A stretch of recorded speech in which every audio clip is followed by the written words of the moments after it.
Good evening and welcome to Sporlitiks, where sports and politics mix and mingle. I'm Stacey Johnson. Joining me tonight is Aguna, the Nigerian moderate Republican, Keith, the constitutional conservative, Stephen, the independent thinker, and my cousin Todd. We've got a full show for you tonight. Oh, I spent too much time on Todd. Sorry. Happy Juneteenth. Stephen will talk about NASCAR's long-awaited Cup race in Iowa. Two astronauts wait to come home as Boeing races to understand what the problem is to get them back. Congratulations to the Boston Celtics, NBA champions. And what if the Supreme Court sides with the rioters from January 6th? Willie Mays, a life well lived. And Senator Murphy says the Supreme Court is readying to fundamentally rewrite the Second Amendment after bump stock ruling. The Oilers rout the Panthers 8-1 in Game 4 to avoid being swept in the Stanley Cup final. And Trump blasts immigrants for taking jobs as he courts voters at a Black church MAGA event in Detroit. NBA Commissioner Silver understands decision to omit Caitlin Clark from the Olympics, and Trump challenges Biden to a cognitive test, but confuses the name of the test. That and more, if we can fit it in. First up, it would be Stephen with NASCAR, but I don't know where Stephen is. So we'll move on to the NBA and the Celtics winning. Why don't you ask Keith? I tried to call him. I couldn't reach him. And so they finally see him on the January 6th film, and they picked him up. Is that what happened to him? Knew it was coming. He tried to hide. I guess they finally caught up to him. Steven, you want to talk about the Celtics? Let me see if I can get some video. Jesus Christ. Yeah, so, congratulations to the Boston Celtics for winning. I guess they're, 17-18 or something like that? NBA titles, the most. I know they were neck and neck with the Lakers for a while. This was probably one of the worst finals that I've witnessed in quite some time. Fortunately, Nas isn't on here because he would probably attest to it that, it just wasn't interesting. The Mavericks were overmatched. They tried to throw a little curveball in there with Game 4 where the Mavericks came and they won. They won by like 30 or 40 some odd points, but we all knew the inevitable was going to happen and that Boston was going to take this thing. So, yeah, congratulations to Boston. I was hoping that the Sixers would meet them in the Eastern Conference Finals just to try to make it interesting because I think we matched up well against them. But, of course, that's neither here nor there. And, of course, the Timberwolves didn't get there. The Nuggets were probably the most disappointing team to kind of flame out in the finals because I think the Nuggets versus Boston would have probably been a better series. But, yeah, we had what we had, and then, of course, it went to 5 games. It wasn't a sweep, so it wasn't a total loss. But, as you can see, it just went to 5 games. And you look over at hockey, it's probably going to be the same thing. So it's, this summer, we're going into that part of the year where it just gets very boring until training camp, at least after the All-Star break in baseball. So this is just one of those things where, yeah, we're just going to have to power through it. But congratulations to Boston. They won again. And I guess they needed something to cheer for up there because you saw the Patriots aren't doing anything, and they probably won't do anything for a while. So, yeah, but it was a very boring NBA final, to say the least. You're on mute, Stacey. So. Okay, thank you. I didn't realize I was on mute. That last game, I watched it, and they really played magnificently. The alley-oops. It may not have been an exciting series, but it definitely was an exciting game. I don't know if for who? Yeah. For who? If you're a Celtic fan, you probably are like, yeah, we did that. Yeah, but I'm a Sixers fan. But I saw the way they handled that ball and all the alley oops and all the anticipations of the runs up and down the court, the offense and the defense. It was a sight to see, no doubt. Yeah, but you're Kyrie Irving and some of the guys on the Babs. You're like, dang, I knew we got set up for this one because what is it, Boston Gardens or whatever? They were rocking up there, right? So it is what it is. I still as a Sixers fan, I can't even get excited about the Celtics winning anything. Okay. But it's out of envy for the most part. But at the same time, yeah, congratulations. All right. Let me. Stacey, what about women's basketball? Well, what do you want to say about women's basketball? The girl. To say about women. Well, I want to see if Todd. I just want to see if Todd is going to be fair-minded. The woman, the white girl. Yeah, Who he is knows that? where I'm going. No, I don't know. I don't know what white girl you're talking about. Most of them look alike to me. What white girl are you talking about? Okay. Aguna, you're gonna have to help me out with it. Oh my God! Nah. You mean Caitlin Clark? On your own, Keith. Look at Stacey. Yeah. Look at Stacey. She's such a Republican. Okay. She's a Trump supporter. Google it. Come on. All right, Caitlin Clark. Do you mean Caitlin Clark? What do you keep saying that for, Stacey? You mean Caitlin Clark? You mean Caitlin Clark? You mean Caitlin Clark because I'm a Trump supporter. Caitlin is about to go down in women's basketball history. She's white. She's straight. She's married to a man, and yet we don't see color, Keith. We don't see color. Yeah, I figured that.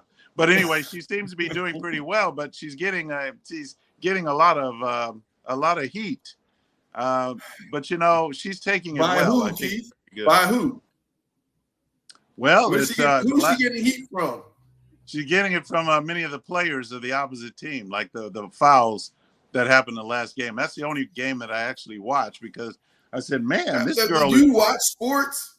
Well, I don't know normally, but clearly, did you see how much Larry Bird? Did you see how much?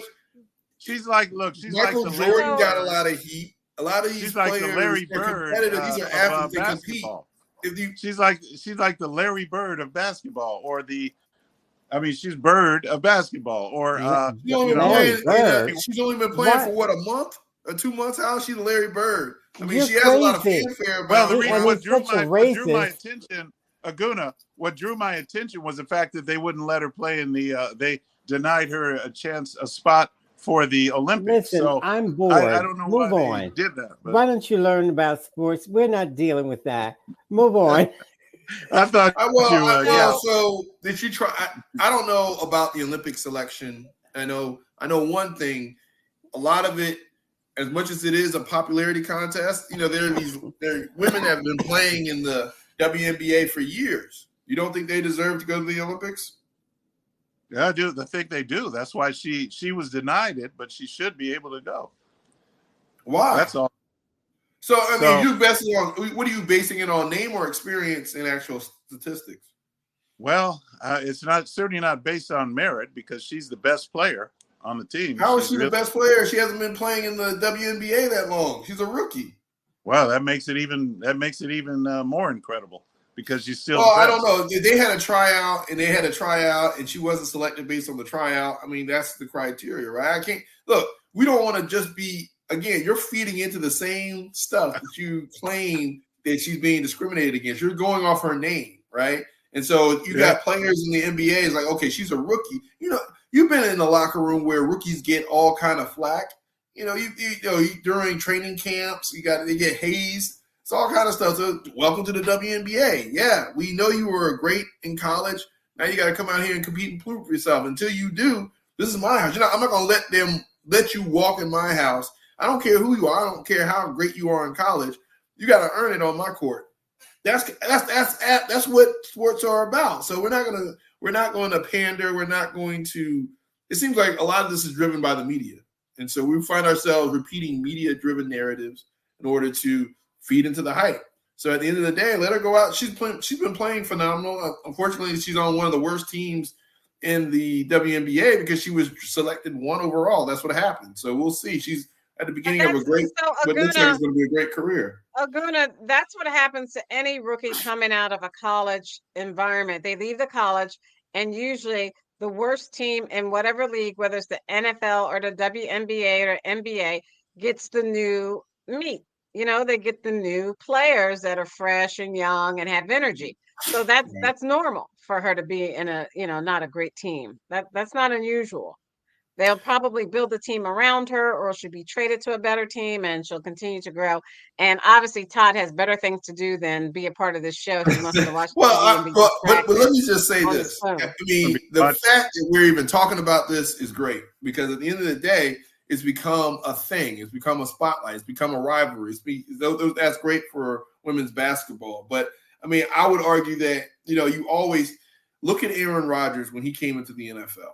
At first, he was drafted where he was drafted. They had a camera on him. He ran out the draft there. And then, you look at Peyton Manning and he took years of him being in the NFL, taking his licks in order to get over the hump. He could never beat Brady. He could never do it. There were all these things. They were calling him a choke artist until he finally won one. So, yeah, Caitlin's got a lot of, based on the college records that she broke and how she was a scoring leader and all this, there's a lot of hype around her. Now come to the NBA and prove it. The WNBA and prove it. So that's what's happening. So it's playing out in dramatic fashion. What would be wrong for any of us, especially on this show, which I know that people aren't going to do this, but politicize things, right? Racialize things, in order to feed into some false reverse racism narrative. No, none of us are going to do that, right? Keith and Todd, even though Keith led with this is a white girl and a black sport. What do you mean, Todd? She's treated unfairly. Todd, don't you like Aguna's jacket? I mean, Aguna's trying to spice it up. I know. This is like graffiti. It's like graffiti. It's like you got breakdancing on. You got the breakdancing thing going. Todd. I got this is like our artistic Hugo Boss. Just I recognize that, but why are you putting my name in that? First of all, Todd and Keith. Yeah, don't put my name. You guys are on the show. You guys are on the show together. All right, don't I gotta put my move name on. in with that racist. We started late this week. We're going to be starting an hour later. We're going to start an hour later, so our time is limited. So our time is much limited than it used to be. So we only have a short period of time. The baseball legend Willie Mays kid was one of baseball's greatest, both on the field and off it. Born in Alabama, he started playing pro ball in the Negro Leagues while still in high school. I had to stay in school, so I played Saturday and Sunday when school was in. When school was out, I would go on the road with them. At 20, he was playing for the New York Giants, where he'd win Rookie of the Year. His first hit, a home run. He would hit 660 of them in his career, ranking 6th on the all-time list. In 1952, he was drafted into the Korean War, serving 2 years. And when he returned, he would thrill fans with an MVP season capped with this moment known as the catch. His back-to-home plate, Mays making one of the most memorable plays of all time. The Giants would win the World Series. Every time I went on the field, I enjoyed what I was doing. I gave everything I had. They eventually moved to San Francisco, but years later, Mays returned to New York, finishing his career with the Mets. He was a 24-time All-Star. It's difficult right now to even try to explain to you how much I love baseball and how much baseball means to me. I think we had what you call a love affair. Inducted into the Hall of Fame in 1979, and decades later honored by President Obama with the Presidential Medal of Freedom, the intensely private Mays credited with breaking barriers. And his quiet example, while excelling on one of America's biggest stages, helped carry forward the banner of civil rights. It's because of giants like Willie that someone like me could even think about running for president. But Mays did not live to see another historic tribute. As part of Juneteenth celebrations, he's set to be honored tomorrow at the stadium where he began his career, Rickwood Field in Birmingham, Alabama, where the Giants will play the Cardinals in the first major league game to be played in that stadium. Overnight, the Giants chairman saying Mays had a profound influence not only on the game of baseball, but on the fabric of America. Willie Mays was 93. He once said he'd like to be remembered as someone who enjoyed people and made a positive influence. Can you imagine that? He he was playing baseball. That's like saying our quarterback for the Philadelphia Eagles is playing football, right? And then a war breaks out and he has to go to the war. Our quarterback has to go to the war, come back from the war, and then go back to playing the NFL. That's what Willie Mays did when he went to the Korean War. Let's just hear your comments. Let's start with Keith, then Aguna, then Cousin Todd about Willie Mays. Well, they don't make men like him anymore. What does that mean in God English? doesn't make men like him anymore. What does that mean in English? What it means in English, old school, like I'm old school. So we follow old school principles. He was patriotic. He loved his country enough to say, I'm going to go serve my time and, for the war. I mean, in military. That's something Muhammad Ali kind of broke that status, that rule. Ma'am, don't do that. The point is, don't do that because you broke that yourself. You were a draft dodger. Let me make my comment. Please let me finish my comment. I will, and then I'll attack. Yeah, right. So anyway, that's what I'm saying is that he was quite a man. He's a real man's man. Those are the kind of old school men. I was very proud because I met some teenagers on a bus just the other day, and they say, "Oh, you're old school. All right, brother." He said, "Old school." He said, and they called me old school, and because they can sense right away the people who know the original principles that won the Revolutionary War. That's what I'm talking about. And so he was a man who loved his country. I bet you he loved God as well. And I don't know, did he surpass Jackie Robinson in home runs? I don't know that. Aguna, well, I don't know. I don't know whether he did. I should look that up. Anyway. You sure should. Go ahead, Aguna. Thank you.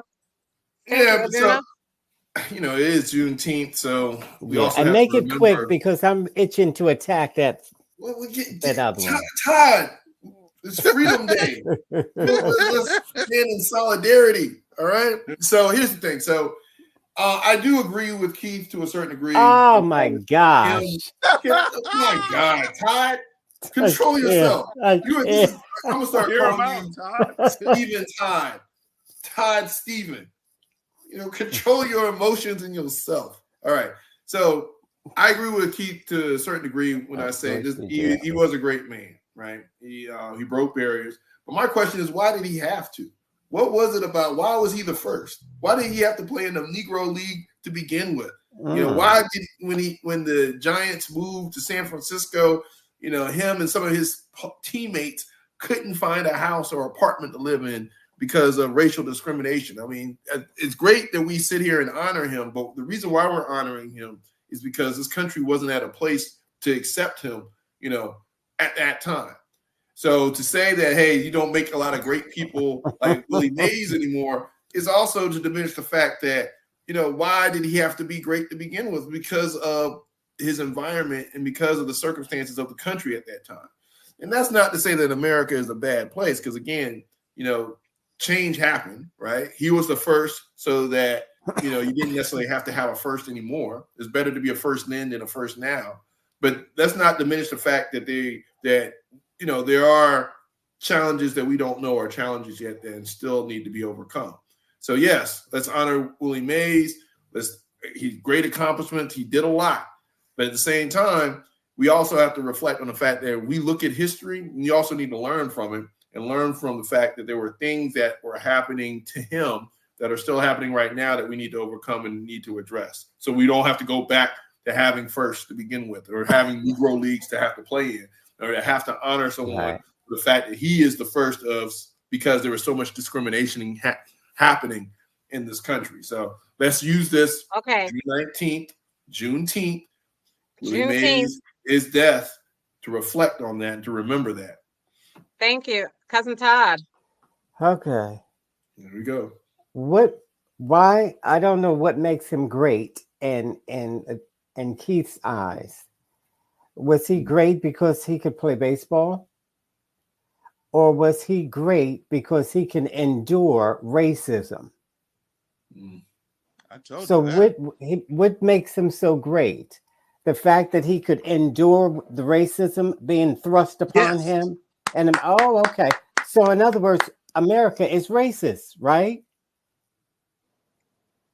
Okay. Okay, you're contradicting yourself. Whoa. So, Okay, Key. Well, I can't help you on this one. I choose okay. not to, but at the same time, Yay. it's okay to say America has come from a racist. America is a racist country. There are countries that are more racist than America, but we got to deal with that stuff. That's not a negative. And It's how do negative we deal with it? deny it. And how did we deal with it? That's We what dealt made with it Willie with the Mays great. He principles just of the proved his point. Declaration of He had to Independence. overcome racism. We believed them. We had a generation Okay, that I actually got to move followed those. on. I got to move on. that Cousin believe- Todd, do you want to finish? Because I have to believe move it. on. But Stacey, we have Cousin- Keith. So for Keith to say that America is not a racist country and that Willie Mays is a great man because he went from the Negro League, which he had to play in, to the major leagues, who didn't let black people play in it, but America's not racist. What are we missing here? Am I missing something? I'll tell you. I don't know, Stacey, but let Cousin me- Todd, can you finish? I'll tell you. Cousin Todd, will you finish, please? We got to move on. I'm sorry. Okay. Ooh, boy, All right. white man's So- heaven. He's getting to white man's heaven. Hook by crook. Uh-huh. So It's called the Declaration of Independence. Read it. So he was great because he overcame racism, which wasn't racism in America because America was never racist. And the military was not segregated when he had to go and serve in a segregated say that. military. I didn't What? say that. How can America not be racist if we had segregation in the If military? it's government sanctioned. That was that government. That, What? okay. The government All of right. that time. The government That's right. of that time. Oh, yeah. Yeah, so you look at all. That's why we have Okay, various. all right. I'm sorry. So you're saying we're not racist anymore? All right. No, okay, there I'm wasn't sorry. racist Please then. stop. We got to move on. Todd, It you can't wasn't- go on the whole show, Democrat. Stacey won't let You have us to do make that. your Yeah, point. this is why we Move can't have on, an Cousin educated Todd. conversation on this show because there's simple truths that aren't being acknowledged. Simple. So you And can't have Stacey- a sensible conversation. Stacey doesn't want to go that way. Stacey doesn't want to go that way. She just said it. I So know that. can't- I know. The way I want to go is Aguna's jacket looks better than Todd's jacket tonight. There, Are you see? high? There you go. You like that, Todd? You like that swag? First No, of all- don't try to fix it now, Todd. Don't try to fix yourself up now, Todd. Come No. as you are. In church, we say, Because I come don't as want you to are. stop. No, Come as first of you all, are, Todd. We accept you for your tacky self. doesn't take it about me. That outfit, first of all, you tried to copy me, and Stacey got some nerve because she bought me this sweatsuit with her two-faced Oh, self. for real? Yes. Where you got that? Lehigh in Germantown? Was it Lehigh No, in ma'am. Germantown? Is it real? No, look No, at I this got one. it at Dick's. I got it at Dick's Sporting. Okay, there you go. Hopefully you had a coupon. You got 20% off, Todd. I'll give you the coupon code. Yeah, we did. We got at least 60% off. But listen, before we move on, we had a comment from a viewer, and the comment said when we were talking about Willie Mays going into Korean War, the comment said since they've now auto-registering males and females from 18 to 26 years old for a possible draft, why not auto-register people to vote? Right, that's a nice idea. Oh, But I was, hey, there and I you was go. going to We finish. don't Great want idea. everybody to vote. We don't What I want was- everybody to vote. That's right. What I was That's going why. to finish up by saying, but this, the racist military, America was racist, period. But then the military was racist and segregated. But blacks had to go and serve, and our family served in the military and played in the Negro Leagues. Yes. And we have two family members who played in Negro Leagues who are being honored in Florida for that. We tried to get them on our show, but I guess we weren't good enough. Stacey, can I make one more comment? Wait. Can I make You gotta love YouTube responds and says exactly Aguna. That's right. Oh. We want to suppress Can I the make vote. one more comment? Can I make one more Go comment? ahead, Keith. During the time of the founding, there were Okay. two aspects of America. Two, not one. You had the South, you had the the Confederate South, and you had the North. Okay, the Union. So that is what the two differences were. So the racists one country? were the segregated South, not the Union. Was it one country? That was two separate ideas in the country that It's were ideas, battling. Okay, but gotta it's the move same on. country. The principles of what are we that, Batman? Is it the same country?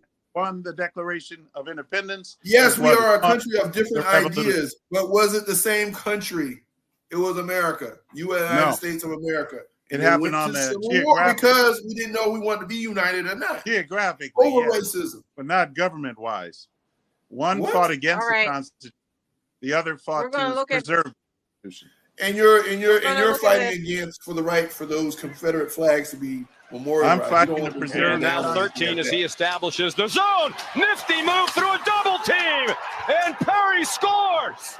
What a play by McDavid, and Corey Perry makes it 4-1. Another power play goal for Edmonton.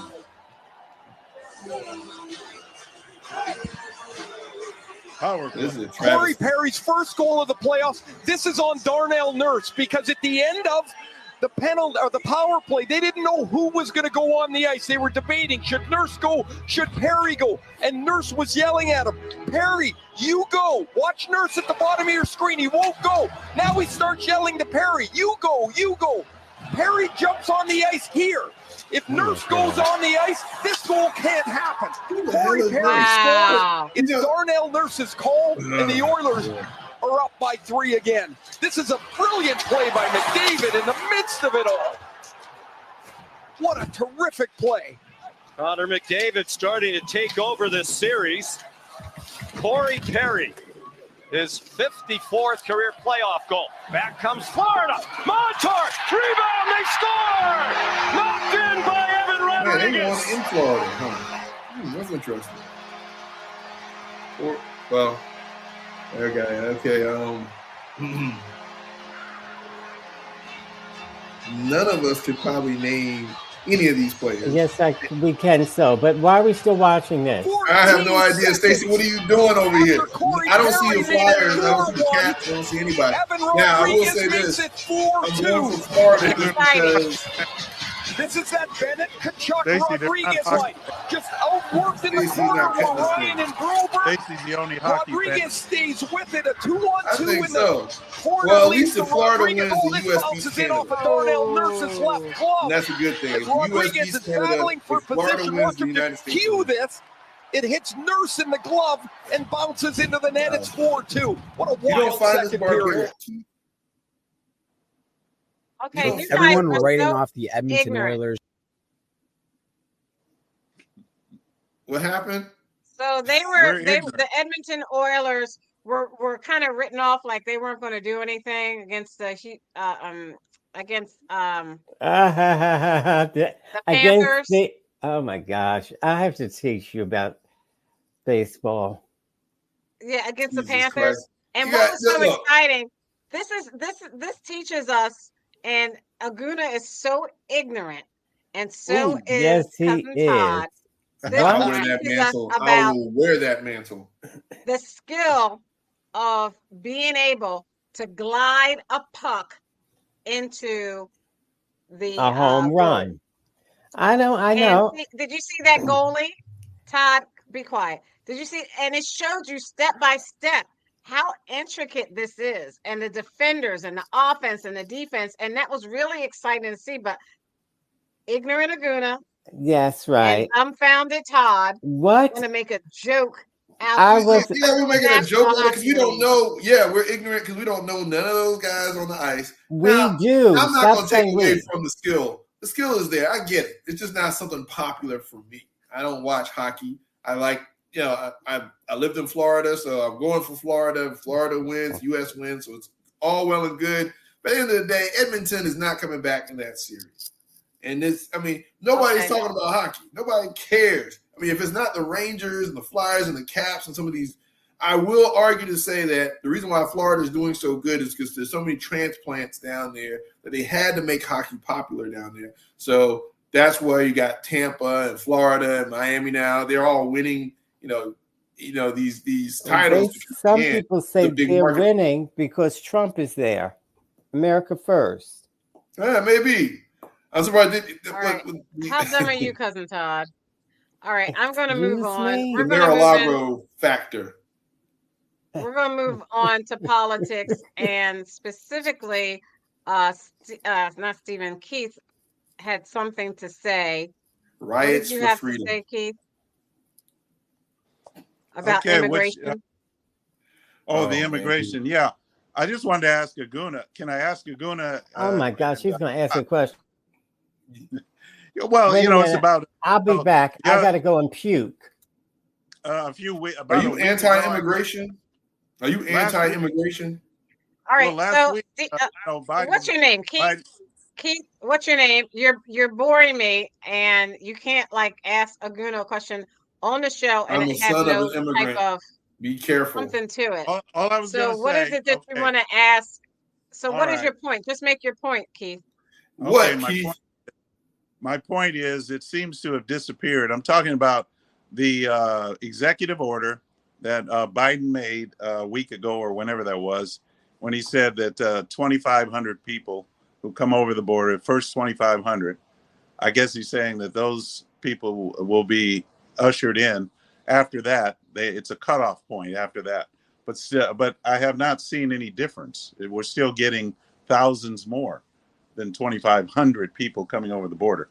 So his executive order doesn't. Todd, do you want to make a comment? Well, are you saying, what are you talking about? Because let's look at the numbers. Don't ask him a question.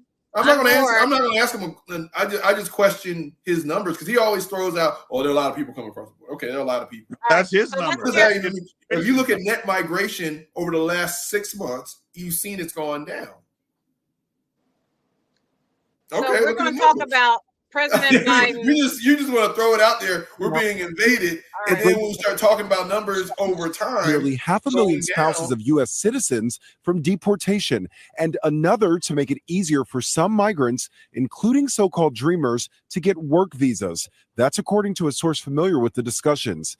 The first new policy would apply to undocumented immigrants who have been married to U.S. citizens and have been living in the U.S. for more than 10 years, allowing them to apply for legal permanent residence without leaving the country. Some children would also be protected. Essentially, this new policy that would be aimed at keeping families together. So a U.S. citizen who's married to an undocumented spouse wouldn't have to be apart from their spouse for a long period of time just to get this legal status that they are already eligible for. Another new policy, according to two officials, would streamline the process for young undocumented immigrants to apply for work visas. In order to be eligible for this, you have to have received a higher education degree from an institution here in the United States, and also an employment offer in a field that aligns exactly with that major or degree that you received here. Biden has been under pressure from immigration advocates after his executive order went into effect last month, strictly limiting asylum requests on the southern border. Why is this announcement so significant today? This could be the administration's way of showing, hey, look, we are very clear-eyed about the fact that we need to restrict asylum, but that we also need to provide legal pathways for migrants, especially those migrants who have been here for many, many years. Critics claim Biden's policy changes being announced today amount to a mass amnesty program, and they could face legal challenges. Okay, so Keith, what is your... President Biden has... What's your point? What was your point based on what you just saw? The point was the limit they just mentioned. The limit has gone beyond the limit of his executive order. The executive order was 2,500.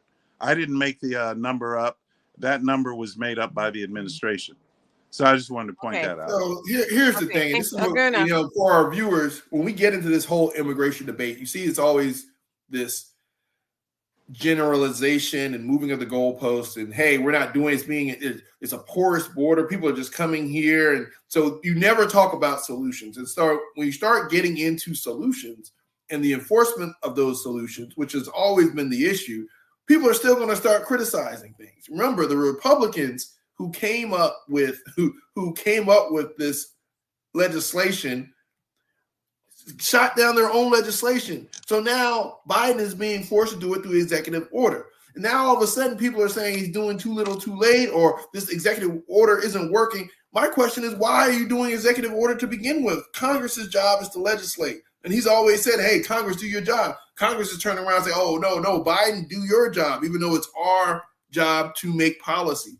He's doing executive order because remember, when Mitch McConnell criticized Obama for doing executive orders. Then he turned around and said, "Hey, Obama, we can't get it done legislatively, so you need to do something executively, and then we're going to criticize what you do executively because it's not enforceable." The border is a complex issue, right? We're talking about immigration, and we're talking about illegal immigration.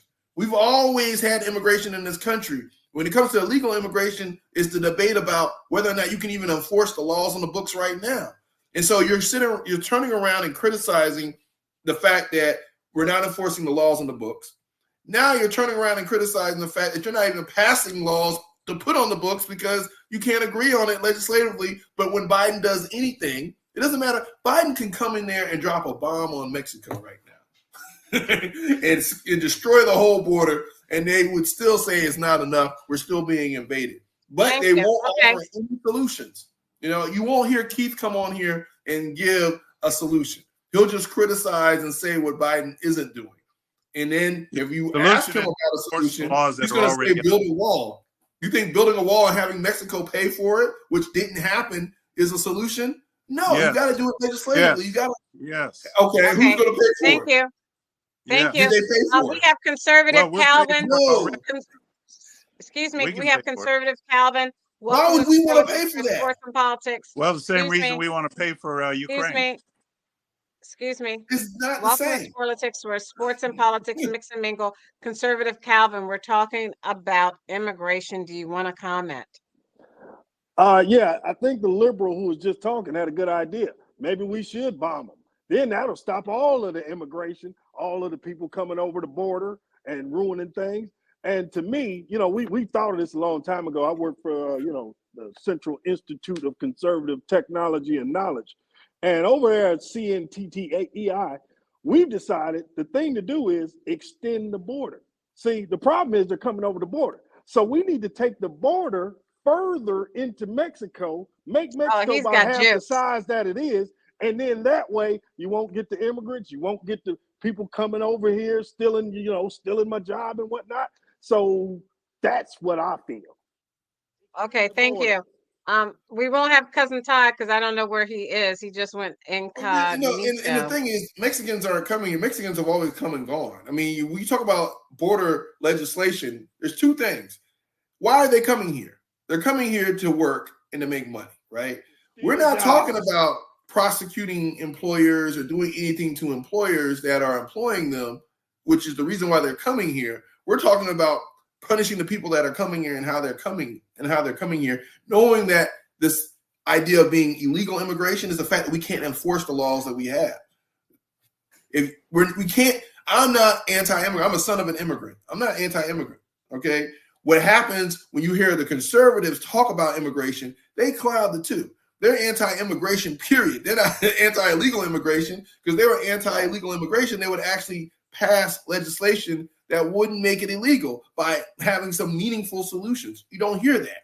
You don't hear that. You will never hear that on conservative talk radio. Anywhere on the right, you're not going to hear that. All you're going to hear is complaints, and because it's a red meat issue for them, right? So you don't want to solve this issue, because as long as you don't solve it, you have something to complain about. We already have a complaint right now. That gets you in. That's how your parents did it. They did it legally. Okay, so there is a system to get in. What made it legal? That's right. What made it legal? All right, thank you. Cousin Todd, you came back from I don't know where. What's your comment on this immigration and what President Biden did? Like Aguna was saying, I came in on the tail end of it, but I remember saying this before, and I think Aguna stole the words out of my mouth. They don't want to solve the problem because they win elections on this issue. So it's better for them not to. And people like Stephen and Keith don't recognize that. They just fall for it every time. Because there was a Republican that I would go back and I'll give you his name. Don't you lie on Reagan, Cousin Todd. There was a Republican who wanted to fix this problem, and he's the one that Johnson came up with the bill. Yes. Came up with the bill, and that Republicans were on board with. But Donald Trump didn't want that bill to pass. You see? What are you doing? Are you asleep, Keith? Donald Trump didn't want. I don't know what you're talking about. Oh, okay. I'll explain Well, it. you know enough to complain believe about it, but you don't know about the legislation that the Republicans put together that Biden was on board with, that he was okay with them passing until Donald Trump said, "Don't give him a win." You don't know about that story. Well, I know about that one, but that's not. Okay. I didn't know that's what he was talking about. I thought he was talking about Reagan, something to do with Reagan. So he went back all the way to Reagan. But yes, there was a bill that was there, but that wasn't a good bill. It was a poor bill, poorly written. It was a terrible bill, had a lot of pork. What would have made it better? Would have better if he had left out Ukraine, funding Ukraine. We don't need to fund Ukraine anymore. So because let me get this straight. If you have the opportunity to fix the border or to at least do something about it, you're not going to do that because it's something about Ukraine. So you rather not have anything. You rather not have anything than to have something. We already have enough legislation to deal with the border. We have enough legislation in place to deal with the immigration, but they will not enforce it. It's as simple as that. Why won't they enforce it? Thank you. I got to move on. We can't. We're out of time. I got to move on. Are you talking about I got to move on. And law enforcement? Stacey, you gotta let him. You gotta let him explain his madness because he keeps saying these little cheap talking points that he gets from Fox News. They want people here illegally. They want this to happen. It causes chaos. The Democrats, the Biden. So the Democrats are hiring the illegals. Some Republicans. Everybody that hires an illegal immigrant is a Democrat. Is that you? No, I didn't say that. I said well, obviously, if I have people working for me that are illegal and I'm a Republican, don't I want it too? They want illegals here because it's a voting block. It increases. That's right. Even though they can't, let's talk about this. Let's talk about this. A lot of crime. Let's talk about this myth right here about illegal. So I'm sneaking across the border. I snuck into this country, right? You know, and I'm not supposed to be here. The first thing I'm gonna do as soon as I go under that fence is register to vote. Because by doing that as an illegal immigrant, I'm thinking that this dysfunctional legislative Congress that hasn't gotten anything done in the last over 20 years is actually, I'll be able to do something and influence them to help me. I live in California. That's what I think. I'm doing a hostile takeover. Illegal immigration. An illegal immigrant that just stuck under the fence that may not even have a high school education is thinking on those terms. I live in California. That's another myth that the right tries to perpetrate. At the end of the day, you're projecting because what's happening is there's a segment of this country that thinks that because other people are coming here, that somehow culturally, see, you're saying the quiet thing out loud. You're afraid of the cultural shift that illegal immigrants are coming, right? They're not going to vote. People don't even vote in this country now. We have 20%. They are voting in California. But you think an illegal immigrant that just got into the country is going to vote? They are voting in California. All right, I got to move on. I'm sorry, we've got about. And they're taking positions of authority. We got about 10 minutes. We're out of time. We have a shorter. And we're at a record low unemployment rate. We have by a the shorter way. show. Okay, so I mean, we need people to work. We need people to work. That's absolutely right. We need people to work. But we got two more. Breaking news, the U.S. Supreme Court strikes down the Trump-era ban on bump stocks. That is a gun accessory that allows semi-automatic guns to fire rapidly like a machine gun. They were used in the deadliest mass shooting in modern history, the 2017 Las Vegas shooting. The court found the Trump administration did not follow federal law when it banned bump stocks. Bump stocks have nothing to do with the fire. They have evidence that they're going to make a charge like that. Are you saying Donald Trump's administration violated the law? Because that's slander. That's a lie. Like, you cannot lie on former sitting president Donald John Trump. He would never do such thing. A bump stock has nothing. So Trump was wrong. I don't know what happened to him.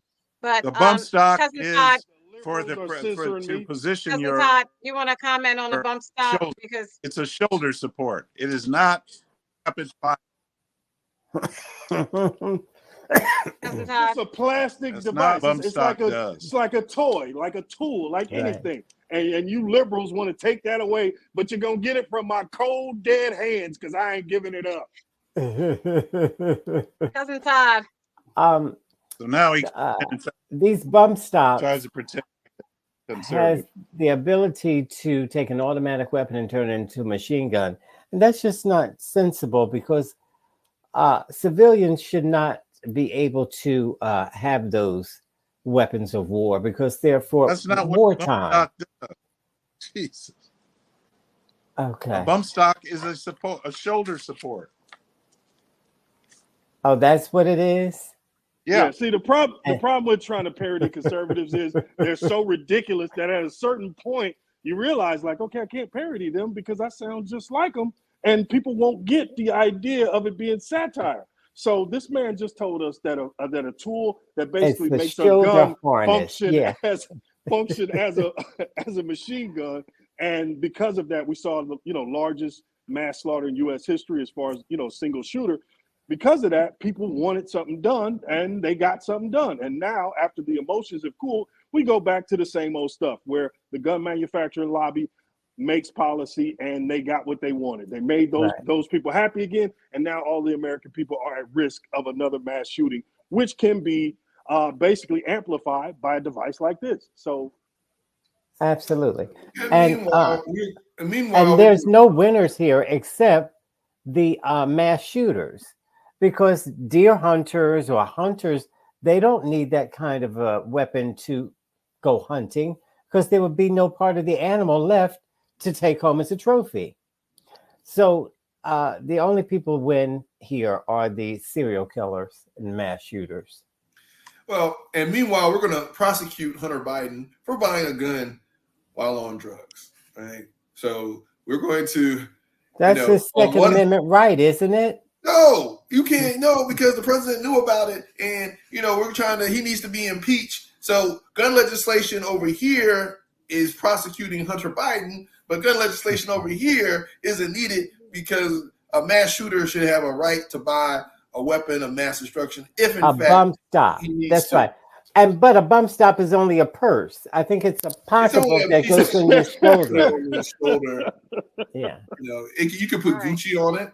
You can it's just a fashion accessory. It's a purse. It's a little purse. That's all it is. What happened to Keith? Well, he's looking for his boyfriend. Where's your Gucci bump stop? Be displayed in classrooms. The bill was signed into law today. Critics question the law's constitutionality. Those who support it argue it has historical significance and that it's not solely religious.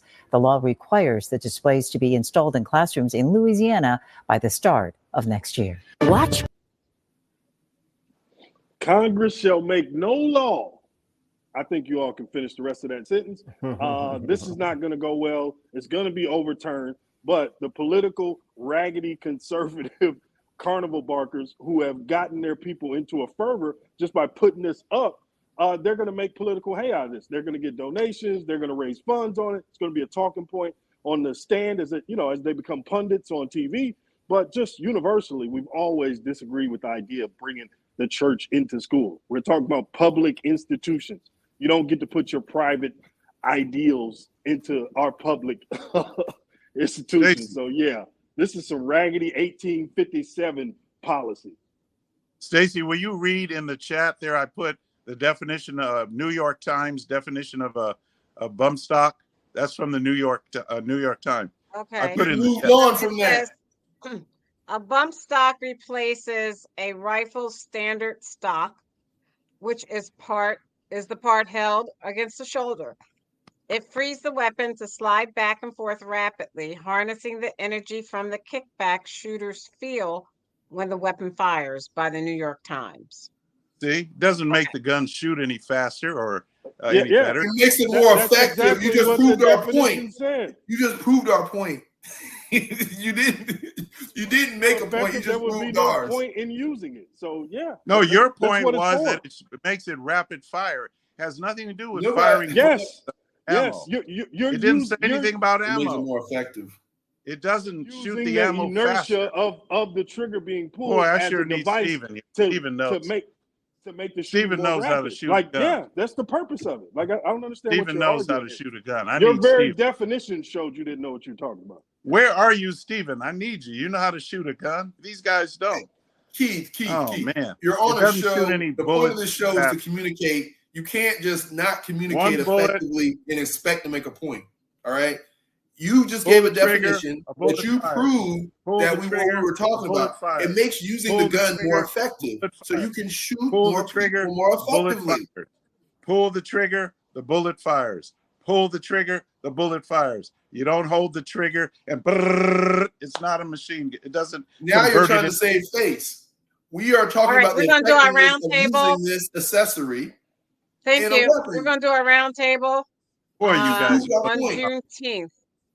Juneteenth. We're out of time. Sorry. Where is Steven? Steven's going to talk about Aunt Jemima being set free. So dishonest. All right. Look at this. Don't get mad, Keith. Learn how to communicate. Concert, it's sold out, but that has not stopped folks from waiting in line out here all day long, hoping to get their hands on a ticket. You know, music and food are the heartbeat of Juneteenth celebrations, and today was all about the spirit of freedom, resilience, and joy.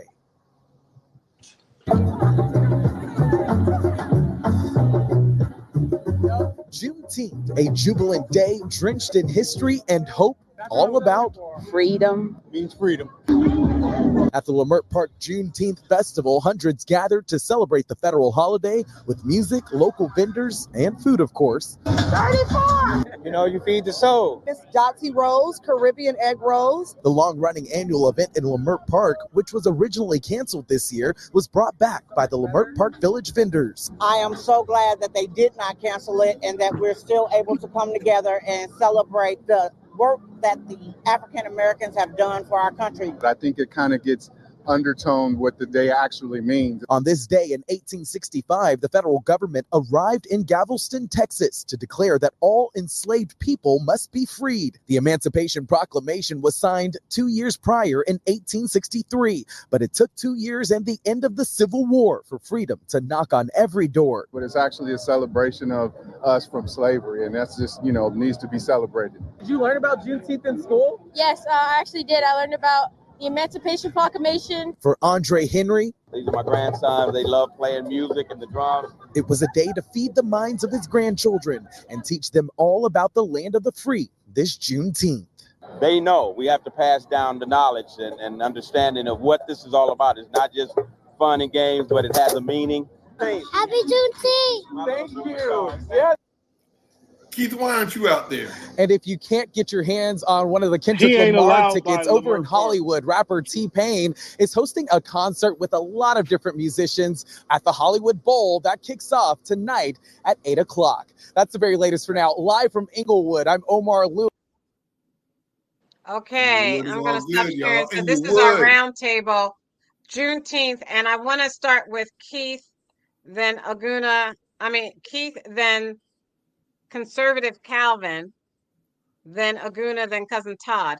Tell us what Juneteenth means and why everyone in the world does not like Black people. Keith. What? Why everyone in the world does not like Black people? You know how to answer this one. Say it from the heart. No, Stacey, I just want to make sure you. I want to be clear. What did you? You said why people in the world don't like Black people? Say that again. Are you short-circuiting? The last part. I said why all over the world people do not like people of African descent. Well, first of all, I don't know how true that is. I don't know. There's no way you could tell a person's heart. We don't know a person's heart. And number two, there are a lot of Black people I know, like people on this show, who don't like white people. So, I'm not. Why are you trying to reverse it? There are a lot of Black people that don't like Black people. And I would say that Juneteenth is okay. It's fine. I don't really care either way. That's what he's talking about right there. What? I said June. That's what you were talking about right there. No, I said Juneteenth is okay. It's fine. I could take it or leave it. One thing I will say, though, get that camera off of me. I'm going to read First Peter 2:16. Oh, we don't have time. I think we got to move on. You are free from the law. You are free from the law, but that doesn't mean that you use your freedom to do wrong. Live as those who are free to do only what God wills that you do. So I want to live my life free so that I can serve God. And that is my biggest, main concern. And so in that sense, I do thank God for freeing us from slavery. And I thank God for that. That is what I get out of Juneteenth. God freed us from slavery, or the white man freed us from slavery? Just like God freed the Jews from slavery through Moses. God freed us from slavery through Abraham Lincoln. I like that. Oh, I love it. That's awesome. And so that's the way I look at June 16th. God freed June 16th. He The freed 16th. Abraham How Lincoln. do you view the 17th or the 18th? I love it. I love Whatever. it. Just June whatever. Okay, thank you. Conservative Calvin. I get out of it June the 12th. I love it. Yeah, I got to say, I'm happy to see all the stuff online, all over. People enjoying themselves, putting together these events, and having a good time. It's a beautiful thing. As far as my own opinion, I don't think we should have pushed for a national holiday. I think we should have celebrated amongst ourselves. I don't think we need to include so much Uncle Samness and commercialization on things that are actually sacred. So that was one thing I didn't agree with. But now that it's here, hey man, you just celebrate and keep it moving. But as far as like this whole thing about Abraham Lincoln and stuff, like, look, the Emancipation Proclamation freed slaves in states where he did not have any control. So this was not the thing that freed enslaved people. The thing that freed enslaved people was that 100,000 that chose to show up and fight behind the Union lines against the Confederate traitors of the USA until they were defeated. And I think we need to be really adamant about that. And as far as Juneteenth, remember, this wasn't about the news. Oh, they just didn't get the news. They didn't know. No, they were forced because of what? Brutality and arms. And then when another force came down and said, y'all cannot hold these people, under duress by guns, then people were able to get free. So let's make sure we get that story clear. And as far as anti-Blackness, well, that's how the West was built. So other nations try to imitate the West and want good relationships with the West, so they take on the same behavior. Thank you. Aguna. Yeah, so I'm very, I love Juneteenth, right? Not only because of its freedom, but it actually happens to be my birthday, right? So today is, 48 rotation around the sun for me. Happy birthday, Aguna. I thought your birthday was in May. Heck no. No, Stephen and I have the same, or we're both Geminis. He's on the front end, I'm on the back end. Me too. Birthday, Aguna. That's why you dressed up. Yeah, that's why it's like this is a birthday. This is my birthday cake. Yeah, I'm a Gemini. June 11th.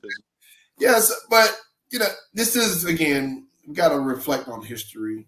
A lot of people are attacking history now as a way of saying, hey, they're trying to take our history, so we're going to try to make up our history and change this history and stuff. But this is a good time to reflect and say, hey, you know what? There is a lot of things that can happen due to misinformation, right? And there's a lot of things that can happen due to absence of freedom, and when people impose their will on you, and men impose their will on men. And so Juneteenth is just another reminder that freedom isn't free. And even though this country, we celebrate the Emancipation Proclamation, finally the news happening, like Nas mentioned, the brutality associated with capturing them past the emancipation. But I mean, this is one of those things where you really have to make sure that, as we move forward in this country, we reflect on these things, or otherwise we're doomed to repeat it. And we can't allow, misinformation. And that's what happened. Misinformation, led to, the continuous, bondage of people past when there should have been. And so you see a lot of that today, in which, information is being bastardized and used in ways that keep people ignorant and feed into hatred and things like that. So hopefully, as we look at Juneteenth and we reflect on the history of what happened, we also understand that, there's power in information and power in data. There's power in facts, and hopefully truth, education, and things of that nature prevail, especially in a time where people are using things as tools to keep people, against each other and out of focus. So happy Juneteenth. Thank you. Happy birthday, Aguna. Had I known it was your birthday, I wouldn't have called you ignorant a little earlier. Yeah, right. Well, I am a lifetime learner. Unlike some people on this show, I like to learn new things. I like to hear new ideas, and Yeah, so Todd says you steal his ideas I all the am time. ignorant. So Okay, Todd says ignorance you that's steal his ideas all opportunity. the time. He does. Okay. Todd said you steal his ideas all the time, Aguna. I need to steal some of those poses. Go ahead, thief. Surprise. Okay, now let me talk about Juneteenth. I hate the fact that we have to celebrate such a horrendous time. First of all, there should not have been a Juneteenth because we should never have been kidnapped. And so then it takes me a while to get over the fact that we were kidnapped. And so we have to celebrate when we got free. That to me is, I don't know, I'm bitter. I'm awfully bitter these days because my parents were slaves. That's a song that Bonnie told the truth. Oh gosh. That was a song that what was her name? Not Billie Holiday. No. She's black and beautiful, and she was outlandish, but Mississippi, goddamn. Oh, okay. I know. Uh-huh. If you wouldn't have said it, I would have known. But okay. Okay. Anyway, the fact that we're celebrating that, we should not have been kidnapped. And so, and then when I was talking about government sanctioned racism through the military, the segregation, and of course, Keith, all confused deliberately sometimes. No, the military wasn't segregated. That was another military, another time, and all that kind of craziness. Which brings me to Tulsa, Oklahoma. Talking about the government's signing on to racism. The Supreme Court just threw out a case in Tulsa, Oklahoma about that bombing. Remember the Tulsa, Oklahoma riots? You remember those riots, don't you, Keith? Mm-hmm. Yeah. All Keith talks about are Black Watts riots, but he doesn't talk about the biggest riot that ever happened in the United States, which was Tulsa, Oklahoma. And these people were burned out of their communities, burned out of their houses, government sanctioned. And so the Supreme Court just threw it out, the case. They're not going to hear the case. So these people got nothing, as they were burned out of their neighborhoods. So Juneteenth, and this just happened, I think, a few days ago, that the Supreme Court threw the case out. And so welcome to Juneteenth. This is America. Now you know you're home. So I got mixed emotions about Juneteenth. Just the fact that we're celebrating the fact that we're now free when we should have always been free. And where do we get paid from this? This is the stupidity I was telling Keith about. Just like Tulsa, Oklahoma, that got thrown out. So now, of course, they're going to try again. And that was many, many years ago, Keith. This is how they do when they want to deprive you. So when your family members were slaves, then they owed you something. So they said, we'll just wait you out until you die. So then when those people died, they had children. So we have to wait until their children die. And they waited. So now we have to wait till the grandchildren died, which they did. And now here we are. And so, as a matter of fact, my mother was saying, my great-grandmother was a slave. And I had to say, Mom, you mean she was enslaved? We don't say she was a slave because that takes ownership of something we had nothing to do with. We were enslaved. That means you enslaved us. And so they waited till these people died out. And so you can get people like dumb Keith to say, oh, we had nothing to do with that. So those people are dead. So now you get nothing. So what if you and or your wife were in a car accident and one of you or both were killed by a drunk driver? So now your children or nieces or nephews should not get paid? Or we'll just wait till they die. And so their children should not get paid, or we'll just wait until they die. Do you understand the ignorance? And this is what you have bought into, Keith. So people should have been paid. That's what Juneteenth should be about. Us getting what we deserved. Well, California will tax the hell out of it, whatever we get. So. Well said, Cousin Todd. I don't think the taxes are the important issue there, Keith. Yeah, well, he wants to do something about Fox News. Deflecting.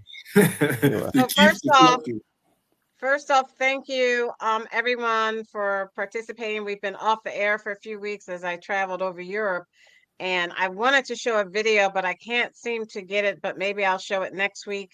A video of a Black man being surrounded by police with rifles in the Austrian airport in Vienna for just trying to board a flight. So hence my question became, why is it that Blacks are treated a certain way all over the world, and they're unarmed? I just don't understand it. So that, we talk about celebration of Juneteenth and how important it is that we were freed in America, but yet we're treated subserviently in countries in the world. So that was my question, Keith. I just said simply, how come no one likes us all over the world? Like I said, that may not be true. I haven't been all over the world, and neither have you. I don't think anybody in here on this show has been all. Oh, shut up, dum-dum. You just missed her point as you missed mine. There we go. There we go. And to kind of piggyback on what Todd was saying, to just understand what's going on in the mood of the country, that lawyer, billionaire Bloom, who did the affirmative action case a few years ago and brought it back again last year until they won with the Supreme Court overturning it.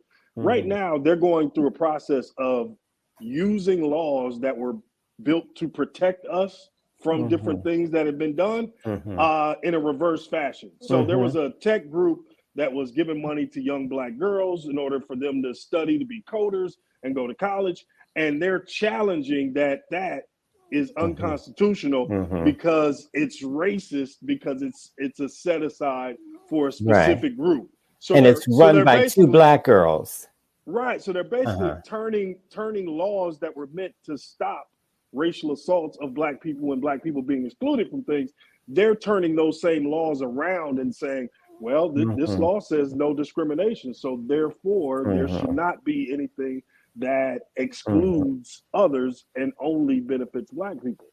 So, just watch that. That is happening in this country Very right now. good. Think about the mood of it.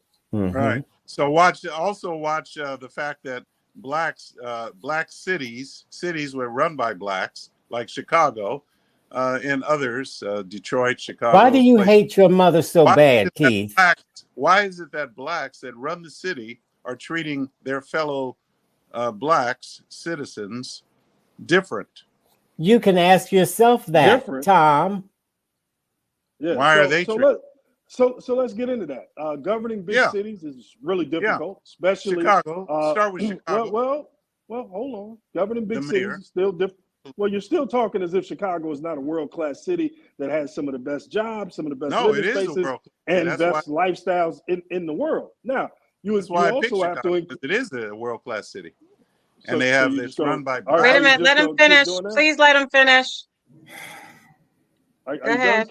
Yeah. So when you're talking about governing big cities, which everybody has found difficult, the idea that after 20 years of bad service, you bring in one Black person and that person is supposed to turn around everything with some kind of magical governing device. No, it's really difficult to handle crime and inequality and everything else in every major city in the world. So I don't understand where you're coming from with this notion, but the thing to really think about is the most impoverished counties in this country are red state voting, Republican-led areas that are being ravaged by opioid epidemics and joblessness and hopelessness, but you won't speak a mumbling bird about those because you get traction by talking about Chicago and talking about black people.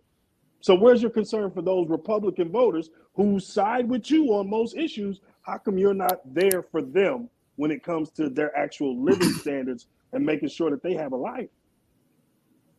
Well, I've seen quite videos on social media, a lot of videos where blacks are turning around, supporting Trump and Republicans. And especially in Chicago. And they're the same black people, same videos. It's just on loop. So that's not happening. It's a bunch of lies.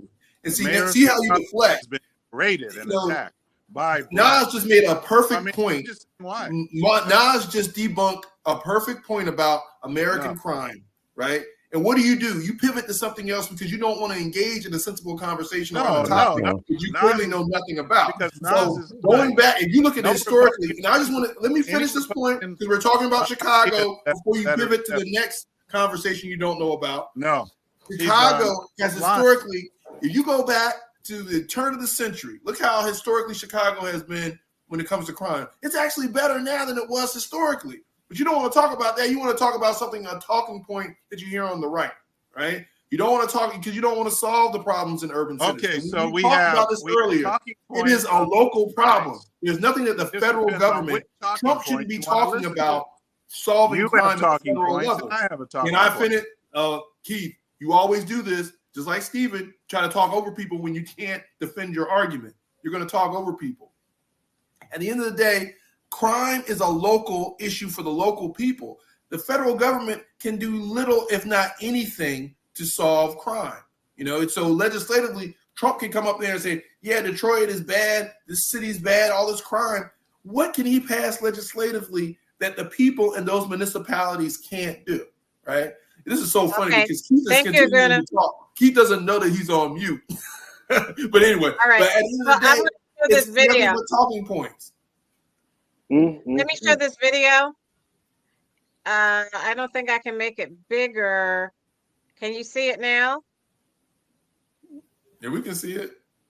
Can you see that? Just play it. Press play. Okay. You can see the crowd, and there's a man, black man. They're surrounded by all these officers. He's unarmed. And he's talking to them.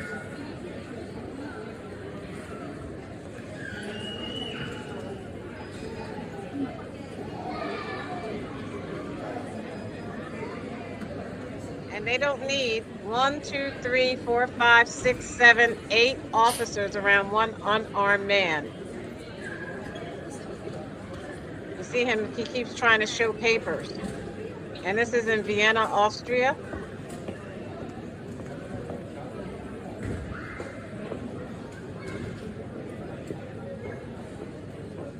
And then the police show, they make a perimeter.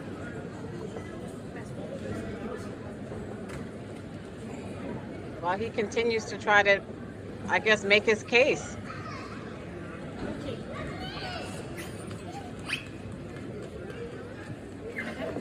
Can you please come to Oh, yes, yes.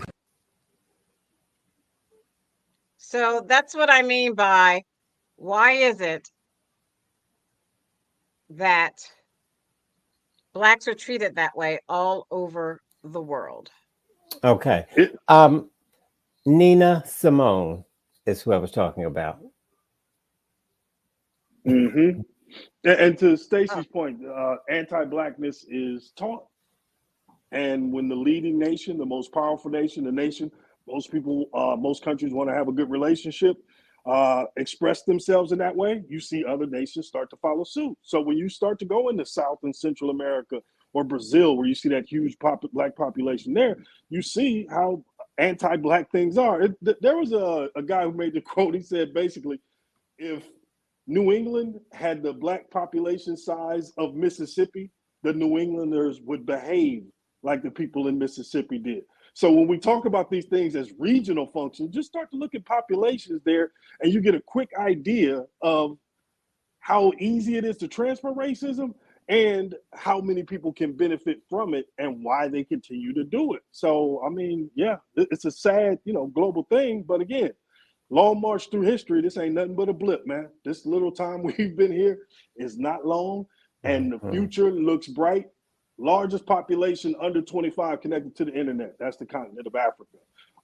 Still, everything we've seen here, and still, despite all of that, you still see people like the Agunas of the world, the second generation of Black person who, no matter what, they just keep pushing forward, and that exists all over. So, despite all of this, it ain't gonna stop nothing. We're just gonna continue to fight, and we're gonna keep going.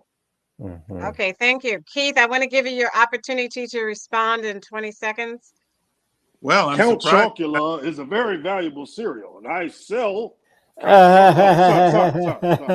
Okay, let Keith respond. Thank you. Go ahead, Keith. I'm surprised that he didn't just get shot. I mean, they didn't shoot him. Interesting. But at any rate, what are blacks doing? What's so interesting? He was at the airport. How could he? Go ahead, Keith. What are blacks doing in that part of the world anyway? In that part of the racist world anyway, unless he is an actually aborigine